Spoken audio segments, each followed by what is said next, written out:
नमस्कार, कल 24 मा स्वागत छ। म वीरेन्द्र जैरो। मुलुकमा कोरोनाको जालो यसरी फैलिरहेको छ कि त्यो जालो तोड्न मुस्किल परिरहेको छ। कोरोनाको जालो तोड्नका लागि कोरोना विरुद्धको खोप अर्थात् भ्याक्सिनलाई अति आवश्यक ठानिएको छ। खास गरी दीर्घ रोगीहरू जो रोग प्रतिरक्षा क्षमता कमी भएका वा रोग प्रतिरक्षा कमी गर्ने औषधि सेवनकर्ताहरूलाई यो खोप दिनु झनै आवश्यक मानिन्छ। कोरोना भाइरसको संक्रमण भएमा यस्ता स्वास्थ्य समस्या भएकाहरू बिरामी हुने सम्भावना बढी भएकाले पनि उनीहरूले यो खोप लिन जरुरी मानिन्छ। तर पहिलो डोज खोप लगाएकाले दोस्रो डोजको प्रतीक्षा गरिरहेको समेत धेरै समय बितिसकेको छ। आम नागरिकले खोप लगाउन कति बेला पाउँछन् यो अन्यलको विषय बनिरहेको छ र कतिपय आम नागरिकहरू अनभिज्ञ पनि छन्।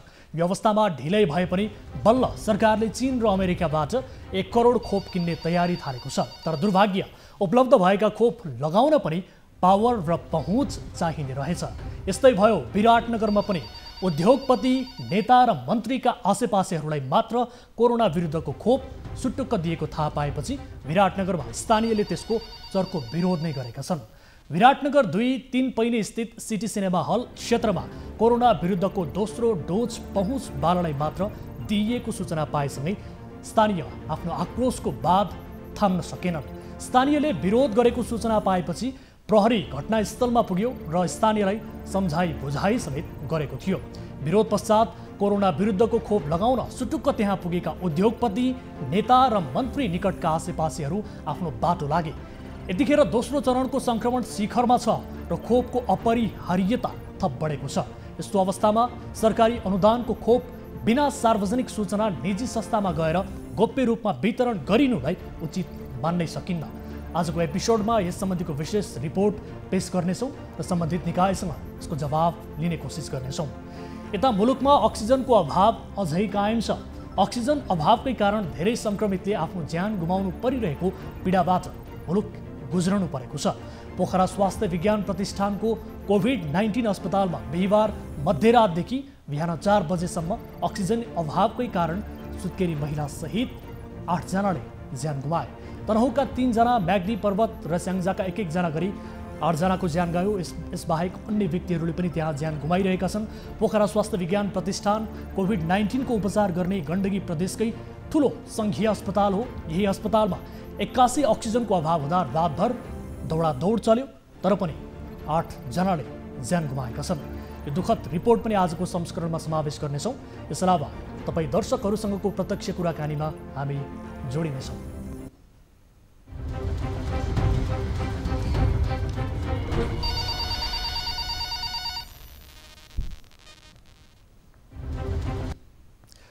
दर्शकहरू, कार्यक्रम कल 24 को नयाँ श्रृङ्खलामा उपस्थित भइसकेका छौँ विविध विषयहरूसहित। आज पनि कार्यक्रममा उपस्थित छौँ। यति बेला न्युज 24 टेलिभिजनबाट लाइभ हामी प्रस्तुत भइरहँदा हामी हाम्रो अफिसियल युट्युब च्यानल मार्फत र सँगसँगै फेसबुक मार्फत पनि प्रत्यक्ष रूपमा प्रसारित भइरहेका छौँ। कुनै जिज्ञासाहरू छन्, कुनै जानकारीहरू तपाईँले गराउनु पर्नेछ अथवा यो कोरोना महामारीको समयमा कुनै पीडाबाट गुज्रिरहनु भएको छ, कुनै शोषणमा पर्नु भएको छ, अन्याय भोगिरहनु भएको छ भने तपाईँले हामीलाई सम्पर्क गर्न सक्नुहुनेछ। आम नागरिकका ससाना समस्यालाई पनि प्राथमिकता दिँदै त्यसको समाधान खोज्ने कार्यक्रम हो। सो तपाईँले कार्यक्रममा कल गर्न सक्नुहुनेछ, जसका लागि हाम्रो टोल फ्री नम्बर 1660112424, एन्सल नम्बर 9801572424 र भाइबर नम्बर 9884011037 मा कल गर्न सक्नुहुनेछ। र कार्यक्रममा तपाईँको बढीभन्दा बढी सहभागिता हामी खोज्नेछौँ र तपाईँका ससाना समस्यालाई पनि समाधान गर्नका लागि सम्बन्धित निकायको ध्यानाकर्षण गराउनेछौँ र सम्बन्धित निकायसँग त्यसको जवाबदेहिता लिनेछौँ र हामी तपाईँको समस्या समाधान गर्नका लागि मध्यस्थकर्ताको भूमिका निर्वाह गर्नेछौँ। दर्शक महानुभावहरू, सबैभन्दा पहिले आजको पहिलो विषयतर्फ यहाँहरूको ध्यानाकर्षण गराउन चाहन्छु। पोखरा स्वास्थ्य विज्ञान प्रतिष्ठान कोभिड-19 को उपचार गर्ने गण्डकी प्रदेशकै ठुलो सङ्घीय अस्पताल हो। यही अस्पतालमा अक्सिजन अभावकै कारण सुत्केरी महिला सहित बिहिबार र शुक्रबार गरेर 8 संक्रमितले ज्यान गुमाएका छन्। 81 अक्सिजनको अभाव हुँदा रातभर दौडादौड चल्यो, तर पनि 8 जना संक्रमितले ज्यान गुमाए। उसो त दैनिक 360 सिलिन्डर अक्सिजन अस्पतालमा खपत हुन्छ। यति धेरै मात्रामा अक्सिजन प्रयोग हुने अस्पतालमा भने कोभिडको दोस्रो लहर आउँदासम्म पनि अक्सिजन प्लान्ट तयार भएको छैन। यसबारे थप बुझ्ने प्रयास गर्नेछौँ। सबैभन्दा पहिले यो रिपोर्ट हेरौँ।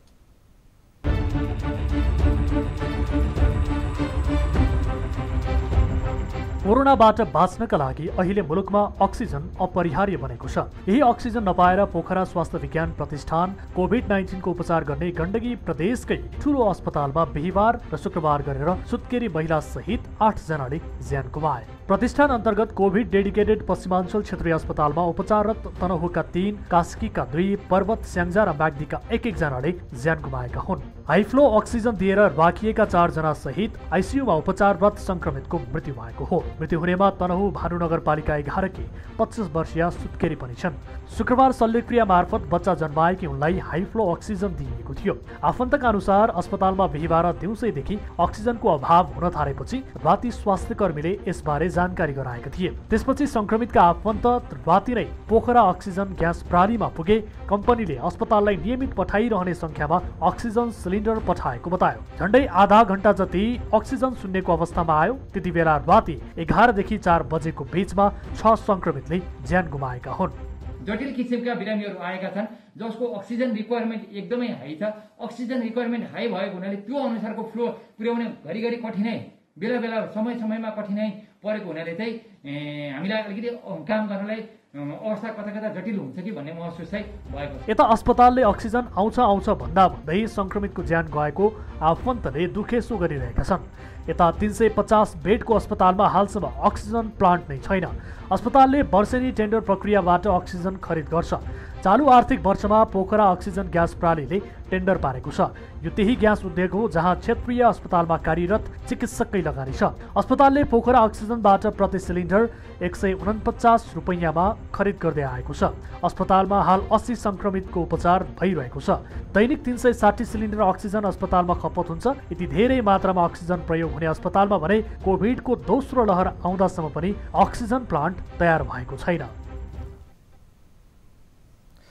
दर्शक महानुभावहरू, यस विषयमा थप कुराकानी गर्छौँ, थप जानकारी लिन्छौँ। सबैभन्दा पहिले हाम्रा टिभी जर्नलिस्ट राजेन्द्र अधिकारी हामीसँग जोडिनु भएको छ। त्यस पछाडि सम्बन्धित निकायसँग कुराकानी गर्नेछौँ र विशेष गरी दैनिक 360 सिलिन्डर त्यहाँ अक्सिजन अस्पतालमा खपत हुन्छ, तर पनि अक्सिजन प्लान्ट निर्माण गर्नका लागि कुनै तदारुकता देखाइएको छैन। यद्यपि अक्सिजन प्लान्ट निर्माणका लागि त्यहाँ योजना नगएको भने होइन, योजना पनि नभएको होइन, तर अझैसम्म यो दोस्रो लहरको महामारी सुरु हुँदा समेत पनि त्यसलाई निर्माण गर्नका लागि, सम्पन्न गर्नका लागि किन तदारुकता देखाइएको छैन, यो अत्यन्त महत्त्वपूर्ण विषय हो। र सँगसँगै मुख्यमन्त्रीज्यूले पनि, विशेष गरी गण्डकी प्रदेशका मुख्यमन्त्रीज्यूले पनि गण्डकी प्रदेशमा कुनै पनि अस्पतालमा अक्सिजनको हाहाकार छैन भन्ने किसिमका प्रतिक्रियाहरू दिइरहँदा अहिले बिहीबार र शुक्रबार 8 जना संक्रमितले अक्सिजन अभावकै कारण ज्यान गुमाएका छन्। यो अत्यन्त गम्भीर विषय रहेको छ।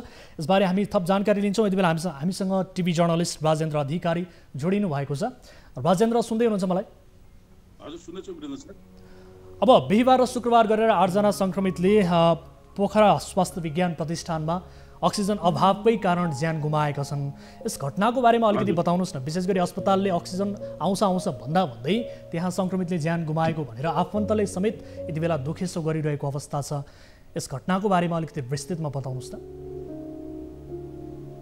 पश्चिमाञ्चलको सबैभन्दा ठुलो सरकारी अस्पताल यो जुन गण्डकी अस्पताल छ, यसमा बिहीबार राति जुन बिरामीहरू सुत्केरी महिलाहरू ल्याउनु भयो अपरेसन गर्नको लागि, त्यहाँ अपरेसन गर्दाखेरि तपाईँको 12 बजे राति त्यहाँ जति पनि एकदमै हाई फ्लोमा अक्सिजन दिनुपर्ने बिरामीहरू थिए, उनीहरूलाई त्यो अस्पतालमा अक्सिजन दिन सकेन। नसकेपछि बिरामीहरूका पूर्वहरूले त्यो डाक्टरको सोध्ने कोठामा ढोका ढोकाउनु पुग्नुभयो। अक्सिजन उत्पादन गर्ने निजी कम्पनीहरू पुग्नुभयो। त्यहाँ पुग्दा पनि अक्सिजन प्राप्त हुन सकेन। हजुर, 15 मिनट अक्सिजन आउँदैछ भनेको अक्सिजन आएको 15 मिनट अगाडि त्यहाँ सुत्केरी महिला लगायत अरू मानिसहरू बितेका छन् र भोलिपल्ट पनि 1 जना बिरामी बितेका छन्। हजुर, अब जस्तो राजेन्द्र, यसअघि पनि अब गण्डकी प्रदेशका मुख्यमन्त्री जो हुनुहुन्छ उहाँले बारम्बार प्रतिक्रिया दिइरहनु भएको छ कि अस्पतालहरूमा विशेष गरी प्रदेशमै अक्सिजनको अभावका कारणले संक्रमितले ज्यान गुमाउनु पर्ने अवस्था छैन। अक्सिजनको अभावलाई हामीले जसोतसो म्यानेज गरेका छौँ भन्ने किसिमको प्रतिक्रिया उहाँले दिनुभएको छ। यस घटनाले त अब उहाँको प्रतिक्रिया गलत साबित भएको समेत बुझ्न सकिन्छ। के भन्नुहुन्छ यसबारे? मुख्यमन्त्रीको भनाइलाई पश्चिमाञ्चल अस्पतालको यो घटनाले नै आफै गलत साबित गरेको छ। उहाँले जे भने पनि गण्डकी अस्पतालमा पर्याप्त अक्सिजन नभएकै कारणले गर्दाखेरि अक्सिजन अपर्याप्त हुनाले नै त्यो बिरामीहरू मरेको प्रश्न देखिन्छ र यहाँ केसम्म छ भने गण्डकी अस्पतालको निर्देशक डाक्टर भरत खत्रीले जारी गरेको विज्ञप्ति र बिरामीहरू जुन समयमा बित्नुभयो त्यो समयको तालमेल पनि मिल्दैन। उहाँले जे भनिरहनु भएको छ त्यसलाई उहाँको विज्ञप्तिलाई अस्पताल घटनाले खण्डन गरिरहेको छ र मुख्यमन्त्रीले त जुन कुरा भन्नुभयो यो घटनाहरूले कुनै पनि उहाँको बोलीलाई चाहिँ बल दिँदैन छ। अब राजेन्द्र, सबैभन्दा महत्त्वपूर्ण कुरा त के भने नि, विशेष गरी 350 बेडको अस्पतालमा एउटा अक्सिजन प्लान्ट समेत छैन। वर्षेनी त्यहाँ टेन्डर आह्वान गरिन्छ, तर यसका लागि अब यो अक्सिजन प्लान्ट अझैसम्म निर्माण गरिएको छैन। यो निर्माण नगरिनुको कारण र यो दोस्रो लहरको कोरोनाको समयमा पनि यस्तो विषम परिस्थितिमा पनि अक्सिजन प्लान्टलाई निर्माण गर्नु, त्यो तदारुकता नदेखाउनुको कारण के पाइएको छ? मुख्य गरी जुन यस अस्पतालमा प्रमुख डिनर हुनुहुन्छ, त्यहाँ चिकित्सकहरू हुनुहुन्छ, उहाँहरूकै निजी कम्पनी छ अक्सिजनको। हजुर, त्यही उहाँकै निजी कम्पनीबाट अक्सिजन अस्पतालमा ल्याउने टेन्डर ठेक्का परेको छ, त्यहीबाट अक्सिजन आउँछ। त्यसले गर्दा पनि अहिले समस्या के भयो भने पछिल्लो समयमा सरकारी अस्पतालमा जुन अक्सिजन कम्पनीले ठेक्कामा जुन एउटा सिलिन्डर दिने मूल्य हो त्यो बाहिर बेच्दा त्योभन्दा धेरै पैसा आउने भयो। त्यही भएर जति अक्सिजन सरकारी अस्पतालमा आउनुपर्ने त्यो अक्सिजन अहिले आउन नसकेको कारणले गर्दा यो घटना घटेको भन्ने चाहिँ त्यहाँ देखिन्छ अहिले हेर्दाखेरि। हस्, यहाँलाई जानकारीका लागि धन्यवाद। हामी सम्बन्धित निकायका व्यक्तिसँग यसबारे थप जवाफ लिने प्रयास गर्नेछौँ। यहाँलाई जानकारीका लागि धन्यवाद। र यति बेला हामीसँग जोडिनु भएको छ पश्चिमाञ्चल क्षेत्रीय अस्पताल पोखराका निर्देशक हुनुहुन्छ डाक्टर भरत खत्री, हाम्रो सम्पर्कमा हुनुहुन्छ। डाक्टर साहब, स्वागत छ यहाँलाई कार्यक्रममा। हजुर, धन्यवाद सर। अब सबैभन्दा पहिले त विशेष गरी बिहिबार र शुक्रबार गरेर 8 जना सङ्क्रमितले अस्पतालमा अक्सिजन अभावकै कारण ज्यान गुमाएका छन् भनिएको छ। यस घटनाको बारेमा सबैभन्दा पहिले बताउनुहोस् न सर। त्यो चाहिँ 2 दिनको हो सर, पहिला पनि त्यस्तै भइरहेको हो हैन। त्यो खास पहिलाको क्रम नै त्यो हो। त्यो दिनमा त्यो विशेष अक्सिजन अभाव भन्ने भयो। यदि अक्सिजन अभाव भएको भएदेखि त्यहाँ अक्सिजन नभएको कोही पनि बिरामी, अक्सिजन नलिन पर्ने कोही पनि बिरामी छैन कि सर त्यहाँ वार्डभित्र। तर 8 जनाको 2 जनाको अन्तरालमै मृत्यु भएको छ, त्यो पनि आफन्तले अक्सिजन अभावका कारण भनिरहेका छन् र आफन्तलाई पनि अक्सिजन आउँछ भनेर भनियो। त्यति हुँदा पनि त्यो ढिलो भइसक्यो भनेर उहाँहरूको मृत्यु भयो भनेर भनिएको छ नि सर। अक्सिजन अभावका कारण उहाँहरूको मृत्यु भएको होइन। कस्तो हो भनेदेखि सर, त्यो 8 जना चाहिँ हाम्रो करिब 36 घण्टाको टेस्ट हो कि त्यो त्यति बेलाकै होइन सर त्यो चाहिँ। अनि त्यो वार्डबाट चाहिँ 3 जना चाहिँ हो, तर त्यो एउटै समयमा त्यस्तो भएको पनि होइन। अनि अब त्यहाँ त अक्सिजन लिन त हाम्रो 36 जना बिरामी छन्। यदि अक्सिजन अभावै भयो, कटअफै भएको भए त 36 जना बिरामी नै एक स्वर भएर मर्थे त, त्यस्तो त होइन। तर कसैको त्यो दिनमा अक्सिजन डिमान्ड चाहिँ बिरामीको अक्सिजन डिमान्ड चाहिँ बढेकै हो हैन। अब उहाँलाई हामीले 40 अब 20 लिटरबाट 10 लिटर डिट्रिब्युट गर्दै गएको थियो। त्यो दिनमा हामीले अक्सिजन दिनै के अरे पुरै दिएको भए, फुल अक्सिजन दिएको भए पनि खासमा बाँच्ने बिरामी चाहिँ होइन हैन।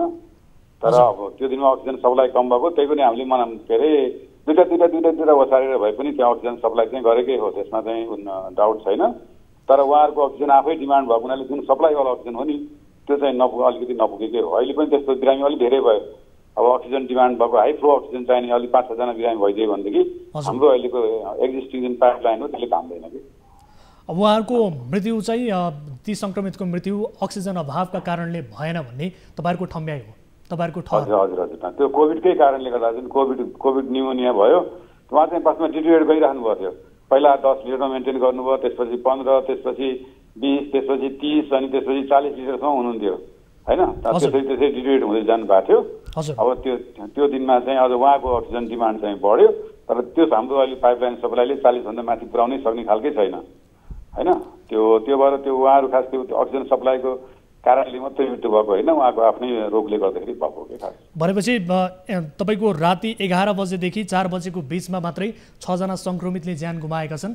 त्यसमध्ये कोही पनि अक्सिजन अभावका कारणले उहाँहरूको मृत्यु भएको होइन? त्यो चाहिँ पहिलाको जस्तै नियमित प्रक्रिया हो सर। त्यो हाम्रो पहिला नै 8 जना बिरामीहरू हामीले गुमाएका थियौँ त्यस्तै गर्दै। अब उहाँहरू त्यो अक्सिजन सप्लाईले गर्दाखेरि होइन कि रोगले गर्दाखेरि गएको हो कि खास। डिमान्ड चाहिँ बढेकै हो, उहाँको अक्सिजनको बडीको डिमान्ड चाहिँ बढेकै हो। र हाम्रो पाइपलाइनले त्यो डिमान्डलाई फुलफिल गर्न सक्दैन कि। अलिकति बढ्ने बित्तिकै अक्सिजन डिमान्डको बिरामी बढ्ने बित्तिकै त्यो पाइपलाइनले फुलफिल गर्नै सक्दैन। त्यसमा जस्तो 40 सम्म भयो भने धान्छ त्यसले, अब 50-60 दिनुपर्ने भयो भने त्यो पाइपलाइनले धान्दैन। त्यो चाहिँ हो, त्यो उहाँहरूको डिट्रिब्युट भएरै हो। अनि आफन्तहरूलाई तपाईँहरूले सम्झाउन बुझाउन चाहिँ किन सक्नु भएन? त्यसो भए उहाँहरूले त बताइरहनु भएको छ अक्सिजन अभाव, अक्सिजन आउँछ भनेर भनियो तर आएन, त्यसकारण मृत्युवरण भयो भनेर स्वयं एक सुत्केरी महिलाका श्रीमानले समेत बताएका छन्, दुखेसो गरिरहेका छन्, जसको मृत्यु भयो। हजुर, त्यो उहाँले दुखेसो गर्नुहोस् हो, हामीले बचाउन सकेनौँ, हाम्रो पनि दुःख लागेको छ हजुर हैन। अब 7 जना त अब ऊ गर्नुभयो होइन, अब यस्तो कारणले भयो, रोगले भयो, उहाँले गर्दा गर्दा नि भएन भन्ने हो। अब उहाँ एकजना चाहिँ अलि होइन यङ पनि हुनुहुन्थ्यो, सुतेरी भएको हुनाले अलिकति सेन्टिमेन्ट हुनु स्वाभाविकै हो होइन। त्यो उहाँलाई हामीले भनेको नि हो यस्तो हो भनेर। अब तर उहाँहरू अब सम्झिन सक्नु भएन, सम्झाउन सकिएन, त्यो हाम्रो पनि कमजोरी होला, त्यो उहाँहरू पनि कमजोरी होला। अब आजै मात्रै पनि हाम्रो 3 जना हुनुहुन्छ, एकजना 26 वर्षको महिला जानुभयो, एकजना 31 वर्षको महिला जानुभयो। बचाउन खोज्दा खोज्दा नसकिएको हो, त्यो अक्सिजनको अभाव त थिएन त्यहाँ होइन, त्यस्तो हो त्यो खास। अब अहिले यो बताइदिनुहोस्, विशेष गरी अब यो हुन त धेरै टेक्निकल कुराहरू छ, आफन्तहरूले नबुझेका पनि हुन सक्दछन्, यो तपाईँहरूले बुझाउनु पर्ने तपाईँहरूको दायित्व पनि रहन्छ। यो कारणले चाहिँ उहाँहरूको मृत्यु भयो भन्ने कुरा अलिकति यो यसमा देखिएको कन्फ्युजन यस कारण पनि क्लियर हुन जान्छ। अब यो बताउनुहोस्, अहिले अब गण्डकी प्रदेशकै सबैभन्दा ठुलो अस्पतालको रूपमा त्यो अस्पताल रहेको छ, त्यहाँ अक्सिजन अभाव हुने अवस्था चाहिँ के छ? अक्सिजनको परिपूर्ति कसरी गरिरहनु भएको छ सर? यो चाहिँ हामीलाई पनि गाह्रो भइरहेको छ सर। हामी चाहिँ वास्तवमा अक्सिजन सिलिन्डर जुन छ नि अहिले हामीलाई कस्तो गाह्रो भएको छ भनेदेखि त्यहाँ जुन फिलिङ हो नि, अब 1 घन्टामा 25वटा मात्रै फिलिङ गर्न सक्छ है सर। हजुर, सिलिन्डर 25वटा सिलिन्डर फिलिङ गर्दाखेरि अब 1 घन्टामा 25वटा फिल गर्यो भनेदेखि अब हामीलाई त उसले त 25वटा फिल गरेपछि 25वटै ल्याइदिएको हुन्थ्यो नि। तर अरू पनि हस्पिटल छन्, उनीहरूलाई पनि चाहियो, हामीलाई चाहिँ उसले 8-10वटा गरेर दिन्छ। हामीले चाहिँ त्यही ल्याएको सिलिन्डर हाल्दै चलाउँदै गर्छौँ, हामीसँग एक्स्ट्रा सिलिन्डरै हुँदैन। तर गाडी आयो त्यहाँ फेरि जोड्यो अनि फेरि गयो, गाडी आयो अनि फेरि जोड्यो। अस्ति त यतिसम्म भयो कि त्यहाँ अक्सिजनको सप्लाई पनि अलिकति कम, त्यो दिनमा कम भएकै हो होइन। तर हामी के कसरी त्यसलाई म्यानेज गऱ्यौँ भन्दाखेरि 2टा भए पनि ल्याइहाल, 3टा भए पनि ल्याइहाल, 4वटा भए पनि ल्याइहाल, त्यो गाडी धेरै दौडाएर हामीले त्यसलाई म्यानेज गऱ्यौँ। तर एकदम गाह्रो चाहिँ भएको छ त्यो। तपाईँहरू त्यो दिन म्यानेज गर्दा गर्दै कहीँ कतै तपाईँहरूको कमजोरीका कारण उहाँको मृत्यु भएको त होइन नि सर? त्यताबाट हामीले त्यस्तो चाहिँ हामीले सोच्दैनौँ सर, किनकि गरेकै हो अक्सिजन सप्लाई गरेको। तर अघि मैले भने नि उहाँको डिमान्ड बढ्यो, हाम्रो त्यो पाइपलाइन सिस्टमले बढाउन सकेन। त्यो चाहिँ अब पहिलाको पाइपलाइनको कमजोरी भनौँ होइन। अब त्यो पाइपलाइन अझ ठुलो बनाइदिएको भएदेखि हामीले अझ अक्सिजन हाल्यौँ भने एउटा पाइपलाइनमा 6वटा सिलिन्डरको जान्छ भनेदेखि त्यसमा 12वटा सिलिन्डरको कोचेर त्यो पाइपबाट जाँदैन सर। त्यही नै समस्या हो, केही पनि समस्या होइन सर। अब त्यो पाइपलाइन ठुलो बनाउन नसकिएका कारणले गर्दा सङ्क्रमितले यसरी ज्यान गुमाउनु पर्ने अवस्था, यो अत्यन्त गम्भीर विषय हो। यसलाई समाधान गर्नका लागि र अर्कोतर्फ 360 सिलिन्डर अस्पतालमा दैनिक खपत हुन्छ भनेर भनिएको छ। 350 बेडको अस्पताल, एउटा अक्सिजन प्लान्ट कम्तीमा हुनुपर्ने हो यो अवस्थामा। दोस्रो लहरको कोरोनाको महामारी यसरी बढ्दैछ, अक्सिजन अभाव चारैतिर छ। यो अवस्थामा अक्सिजन प्लान्टको निर्माणका लागि वर्षेनी यहाँहरूको अस्पतालले टेन्डर आह्वान गर्छ, तर अझैसम्म निर्माण सम्पन्न गर्नु भएको छैन सर। यसबारे पनि बताउनुहोस्। हजुर सर, म हजुरलाई भन्छु यसको बारेमा। अब एउटा हाम्रो सुरुको अक्सिजन प्लान्ट भन्छु, सुरुको अक्सिजन प्लान्ट भनेको हाम्रो रेट्रोफिटिङको अक्सिजन प्लान्टको क्राइटेरिया हो सर। हजुर, त्यो चाहिँ रेट्रोफिटिङ सिद्धिएको अनि पछि बुझाउने भन्ने हो त्यो खास। तर हामीलाई चैतदेखि चाहिँ हाम्रो के अरे सुरु भयो, कोरोना सुरु भयो। त्यसपछि उहाँहरूलाई हामीले बोलाएर हामीलाई चाहिँ अक्सिजन प्लान्ट चाहिँ पहिल्यै चाहियो, हजुरहरूले हेल्प गरिदिनु पऱ्यो। हामी सिद्धिएपछि 1 वर्षको पिरियडसम्म त्यसको मेन्टेनेन्स फेज हो कि हामी 1 वर्ष पिरियड चाहिँ पहिल्यै लेखिदिन्छौँ, 1 वर्षपछि तपाईँलाई चाहिँ अफ दिन्छौँ भने अब उहाँले गर्न पनि खोज्नु भएको, सेडहरू बनाउनुपर्छ, त्यहाँ खाल्टोहरू पनि खन्नुपर्छ। तर उहाँले जे मगाउनु भयो नि त्यो उहाँले पाउन सक्नु सामान अक्सिजन प्लान्ट चाहिँ सायद बाहिरबाट ल्याउनु पर्ने भएर होला, त्यो चाहिँ अझैसम्म उपलब्ध गराउन सक्नु भएन। त्यसको लागि हाम्रो मन्त्रालयबाट पनि त्यो चाहिँ डिएफआइडीको प्रोजेक्ट हो युकेको, अब उहाँहरूले पनि मन्त्रालयले गरेको रहेछ। उहाँले फेरि ठेकेदारलाई कन्ट्याक्ट गरे हुनुहुन्छ।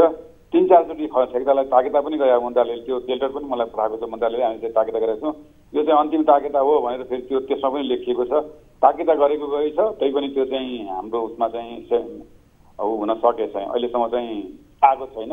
त्यो अक्सिजन प्लान्ट चाहिँ त्यतिकै बसिरहेको छ। अब अर्को अक्सिजन प्लान्टको बारेमा कुरा गर्छ, हाम्रो यो प्राइभेटबाट पनि उहाँहरूले चाहिँ अक्सिजन प्लान्ट एउटा राख्नुपर्छ, यहाँको जनताले गाह्रो भयो, दुःख पायो भनेर उहाँले चाहिँ एउटा पहल गरिराख्नु भएको छ। त्यो अब मलाई उहाँहरूले भनेअनुसार चाहिँ 2-3 हप्तापछि आउँछ भन्नुभएको छ।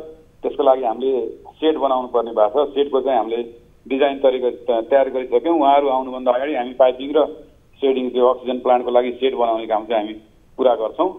अब त्यो अक्सिजन चाहिँ प्लान्ट चाहिँ आइदिनु पऱ्यो, त्यति मात्रै हो। अब त्यो मध्ये अर्को पनि अब युएनबाट चाहिँ एउटा अक्सिजन प्लान्ट चाहिँ आउँदैछ सर। त्यो पनि त्यही 100 सिलिन्डरदेखि 150 सिलिन्डरसम्मको हो। अब त्यो पनि सबै अन द वे छन्। कुन पहिला आइदिएर हामीलाई अलिकति म्यानेजमेन्ट गर्न सहिलो हुन्थ्यो कि भने हामी सेट बनाउने भने अस्ति आउनु भएको थियो उहाँहरू, आज हामीले चाहिँ त्यो सबै डिटेल तयार गरेर अब भोलिदेखि सेट बनाउने काममा लाग्दैछौँ। हामी चाहिँ हाम्रो तर्फबाट चाहिँ पुरा तयारी छौँ। तर त्यो आएर जडान नगरेपछि चाहिँ हामीलाई पनि गाह्रो हुन्छ, बिरामीले पनि दुःख पाइराख्नु भएको छ सर। अब एउटा आरोप चाहिँ के छ भने नि सर, मैले तपाईँलाई यो पनि प्रश्न गरिहाल्छु। विशेष गरी अस्पतालले अहिले पोखरा अक्सिजनबाट चाहिँ प्रति सिलिन्डर 149 रुपैयाँमा खरिद गर्दै आएको रहेछ र त्यहाँ 190 ठिक छ, यो रकम जे जति भए पनि तर त्यो अक्सिजन उद्योगमा चाहिँ चिकित्सकहरूकै लगानी रहेका कारणले अक्सिजन प्लान्ट निर्माण गर्नतर्फ त्यति तदारुकता नदेखाइएको हो कि भन्ने किसिमको आरोप पनि छ।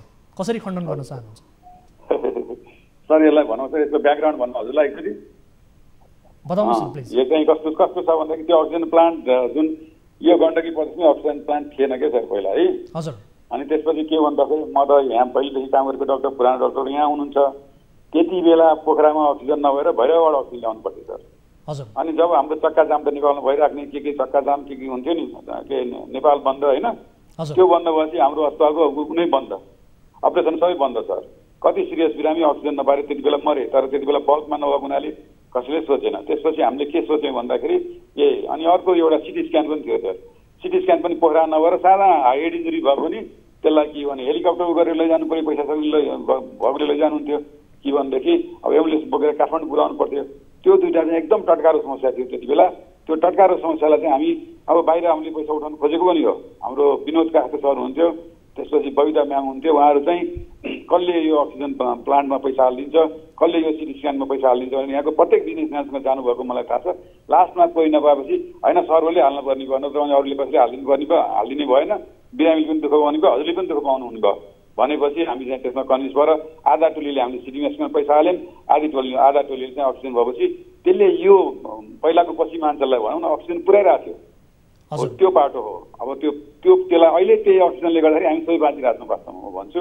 त्यही भएर उहाँलाई त देन मान्नुपर्छ। अझ विनोद काशीले हामीले त नमस्कार गरेर रथ यात्रा गराएको पनि हुन्छ अहिलेको परिस्थितिमा। उहाँ नभएको भए त पोखरा एकछिन सम्झिनु त, पोखरा अक्सिजन चाहिँ अहिले 6 घन्टा बन्द भयो भने कतिजना चाहिँ लास निस्किन्छ यहाँ हो। त्यो कुरा चाहिँ हेर्नु पर्ने। उहाँहरूले चाहिँ गर्न खोजेको हो पहिला पनि, उहाँहरूले चाहिँ गर्न खोज्दा नि बजेट जुटाउन सक्नु भएन। सबैजनाले गर्न खोज्नु भएको, बजेट जुटाउन सक्नु भएन। न मन्त्रालयले त्यसमा गर्यो, न भनेदेखि हाम्रो पब्लिकले कसो गर्यो, न कुनै पत्रकारै त्यसमा चाहिँ त्यति बेला अलि एक्टिभर लगाइदिएको भए हुन्थ्यो। खालि हाम्रो यो अग्निबेला चाक खोज्ने चाहिँ हाम्रो देश। अब त्यही भएर हामी दुःख पाइरहेको सर। अब अन्तिममा ठिक छ, यो आरोप हो, यसलाई तपाईँले खण्डन गर्नुभएको छ। विशेष गरी अब अन्तिममा यसको समाधानका लागि आगामी दिनमा यही समस्याका कारणले सङ्क्रमितहरूले ज्यान नगुमाउन् भन्नका लागि तपाईँले आफ्नो तर्फबाट कसरी पहल गरिरहनु भएको छ र यसका लागि यो समस्या समाधानका लागि प्रदेश सरकारले कतिको सहयोग गरिरहेको छ, कतिको सहकार्य गरिरहेको छ, मन्त्रालयबाट कतिको सहयोग प्राप्त भइरहेको छ यहाँहरूलाई? मलाई नेपाल सरकारबाट, स्वास्थ्य मन्त्रालयबाट, प्रदेश सरकारबाट एकदम, प्रदेश सरकार प्लस स्थानीय सरकार हाम्रो महानगरबाट पनि एकदम सहयोग चाहिँ मिलिरहेको छ। तपाईँहरू के गर्न सक्नुहुन्छ, के गर्नुपर्छ, हामी गर्न रेडी छौँ भन्नुभएको छ र भनेर पनि फेरि सहयोग पनि गरिराख्नु भएको छ। अब त्यसमा चाहिँ हामी लागेर गरिरहेको छौँ। तर अब पहिलेदेखि तयारी भइराखेको भए अलिक सहिलो हुन्थ्यो। तयारी चाहिँ पहिला कम भएको हुनाले अहिले तयारी गर्नु परेको हो। उहाँले चाहिँ एकदम भरपुर सहयोग गरिराख्नु भएको छ। त्यो अक्सिजन प्लान्ट पनि अहिले हामीले जुन सेट बनाउनु पर्ने छ नि, जस्तो 2टा सेट बनाउनलाई 20 लाख रुपियाँ लाग्छ। एउटा पिसिआर चाहिँ अहिले ढिलो भयो भनेर एउटा पिसिआर एक्स्ट्रा किन्न लागेको छौँ। त्यसको लागि हामीलाई चाहिँ अहिले चाहिँ ल हामी दिन्छु भन्नुभएको छ। हिजो मात्रै कुरा गरेको थिएँ, त्यसको लागि चिन्ता नगर्नु भन्नुभएको छ। म भोलिदेखि नै काम सुरु गर्छु। अर्को अक्सिजन पाइपिङको पनि अब एकजना चाहिँ हिजो काठमाडौँ आउँदै हुनुहुन्छ। त्यो पाइपिङको म आज सुरु गर्छु भनेको, त्यहाँ दमौलीमा फेरि के एक्सिडेन्ट भएर उहाँ त्यहाँ रोकिनु भएको छ। भोलि बिहानदेखि हामी अक्सिजन पाइपिङ पनि त्यो अक्सिजन प्लान्टको लागि जुन आउँदैछ त्यसको लागि पाइपिङ पनि सुरु गर्दैछौँ सर। हामी चाहिँ तयारीमा छौँ र सरकारले पनि हामीलाई एकदम सहयोग गरेकै छ। हस्, thank you so much sir. अलिकति तदारुकता देखाउनु होला यहाँहरूले। अब आम नागरिकको जीवन बचाउनका लागि यहाँहरूले आफ्नो तर्फबाट महत्त्वपूर्ण भूमिका निर्वाह गरिरहनु भएको छ नै। अझ बढी तदारुकता देखाउनु भयो, विशेष गरी अक्सिजन प्लान्ट निर्माण गर्नमा तयार गर्नका लागि यहाँहरूले देखाउनु भयो भने अझ राम्रो हुनेछ। समय र जानकारीका लागि यहाँलाई धेरै धेरै धन्यवाद सर। हस्, धन्यवाद सर। हस्, धन्यवाद। दर्शकहरू, यति बेला हामीसँग जोडिनु भएको थियो डाक्टर भरत खत्री, जो निर्देशक हुनुहुन्छ अस्पतालको। उहाँसँग हामीले कुराकानी गऱ्यौँ र उहाँले बताएअनुसार अब अक्सिजन प्लान्ट तयारका लागि आफूहरूले पहल गरिरहेको भनेर बताउनु भएको छ र सङ्क्रमितहरूको अक्सिजन अभावकै कारणले मृत्यु भएको बताइएको छ।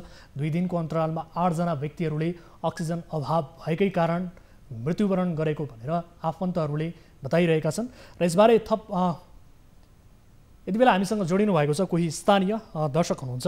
आफ्नो समस्यासहित यो विषयलाई यही थाती राख्दै उहाँसँग कुराकानी गर्छौँ। नमस्कार, को बोल्दै हुनुहुन्छ, कहाँबाट? हजुर, म तनहुँ जिल्ला भानु नगरपालिका वडा नम्बर 8बाट सुदर्शन हजुर आचार्य। यहाँको शुभ नाम के भन्नुभयो तनहुँबाट? सुजन बहादुर आचार्य। सुजनजी के समस्यामा पर्नुभयो, के का लागि सम्झिनु भयो? अब यो हाम्रो भानु नगरपालिका वडा नम्बर 8 मा अहिले कोभिड चाहिँ एकदम फैलिएको छ। हजुर। अब त्यसमध्येमा म आफै पनि पोजिटिभ वाला हो। हजुर। है मैले अस्ति 11 गते त्यहाँ चाहिँ हाम्रो नगरपालिकाबाट चाहिँ टोली खटाएको रहेछ पिसिआर चेक गर्नको लागि। हजुर। अनि मलाई पहिला हल्का ज्वरो नै आएको थियो र अनि ज्वरो आइसकेपछि म सन्चो भएर एकदम फ्री छु, मलाई के बिन्दास छ होइन, मलाई समस्या छैन। हजुर। र पनि पोजिटिभ चाहिँ देखायो। देखाइसके पछाडि अब हाम्रो यो टोलमा हजुर चाहिँ लगभग घरमा 2 जना 3 जना 2 जना 3 जना प्रत्येक घरमा मान्छे बिरामी छन्। हजुर। अब यस्तो बिरामी भइसके पछाडि हामीले स्वास्थ्यको चाहिँ हाम्रो इन्चार्ज हुनुहुन्छ सुभाष देवकोटा। हजुर। है अनि उहाँलाई चाहिँ हामीले सर मैले फोन गरेर चाहिँ जानकारी गराउन खोज्दाखेरि उहाँले फोनै उठाउनुहुन्न। यहाँको कन्सर्न भनेको जे होस्, अब हरै पछि 1-2 जना बिरामीहरू छन् तर ती बिरामीहरूको परीक्षण भएको छैन भन्ने तपाईँको कन्सर्न हो? एकदम परीक्षण हुनु पर्यो भन्ने। परीक्षण हुनु पर्यो होइन। उहाँहरूले चाहिँ अब मलाई चाहिँ अब ज्वरो आएर नि सन्चो भइसक्यो भन्ने नै अनि गाममै सबैकोमा डुलिने गरिदिएपछि त अर्कोलाई त सर्दी भयो नि त। हजुर। है अब मेरो घर चाहिँ जङ्गलको छेउमा एक्लै छ। हस्, हामी यसबारे थप जानकारी लिन्छौँ। तपाईँ होल्डमै रहनुहोला, हामीले सम्पर्कमा ल्याएका छौँ भानु नगरपालिका वडा नम्बर 8 का वडा अध्यक्ष हुनुहुन्छ भरतराज ढकाल, उहाँलाई हामीले सम्पर्कमा ल्याएका छौँ। उहाँसँग कुराकानी गर्छौँ, तपाईँ होल्डमै रहनुहोला, उहाँसँग यसबारे बुझ्नेछौँ। वडा अध्यक्षज्यू स्वागत छ यहाँलाई कार्यक्रममा। वडा अध्यक्षज्यू स्वागत छ यहाँलाई कार्यक्रममा। हजुर सुन्दै हुनुहुन्छ वडा अध्यक्षज्यू? हजुर सर सुन्दा यहाँलाई स्वागत छ हाम्रो कार्यक्रममा। धन्यवाद सर। अब विशेष गरी अब एकजना सर्वसाधारणले हामीलाई कल गर्नुभएको छ जो आफै पनि सङ्क्रमित हुनुहुन्छ र तपाईँको वडाबाटै हामीलाई कल गर्नुभएको छ उहाँले, र उहाँले बताएअनुसार घरै पिक्ष मानिसहरू बिरामी छन्, 1-2 जना बिरामीहरू घरै पिक्ष छन् तर उहाँहरूको परीक्षण हुन सकिरहेको छैन, अर्थात् पिसिआर टेस्ट हुन सकिरहेको छैन भनिरहनु भएको छ। अब तपाईँहरूले परीक्षणका लागि कस्तो पहल गरिरहनु भएको छ, परीक्षणका लागि के बन्दोबस्त गर्नुभएको छ, स्थानीय नागरिकलाई जानकारी नभएको हो कि अथवा के हो, यो क्लियर पारिदिनु न सर। सुन्दै हुनुहुन्छ वडा अध्यक्षज्यू? हजुर सुनिरहेको छ भाइ। के नामको मान्छेले फोन गर्नुभएको छ? उहाँले